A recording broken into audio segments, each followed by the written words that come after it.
नमस्कार आदिवासी भावांनो, आजच्या व्हिडिओमध्ये तुमचं स्वागत आहे. आज मित्रांनो मी माळात गेलो. मग काय हे पहा ना, जुगाड एकदम भारी आहे का ना मित्रांनो. 2 काठ्यांच्या मध्ये टॉवेल ठेवला आहे आणि मस्त सावली झाली बसायला. मग इकडं पाणी लावून दिलं होता, मग तिथं बसलो तो मित्र हो. इकडं मग पाणी भरतंय. मग इकडं येळायचे मग काकातलं जोडी आलो. तर इथं मग उसाचा रस घेतला. मग काय भारी मस्त मित्रांनो, तुम्ही पण उसाचा रस पियाचा हं, सोडा नाही पियाचा. इकडं मग काकाची मोटर होती जळेल, ती मग दुरुस्त टाकेल होती. मग ती मोटर पाहिली, त्याच्यात चालू करून तिथं भाऊनी घेतलेला आणि मग चालू करत होता. पहा ना कसा वायरी जोडतो.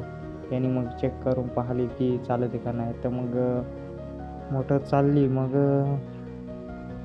पॅक केली आणि मग आम्ही काका आणि मी ठेवली गाडीवर आणि घेऊन निघालो घरीच्या दिशेने.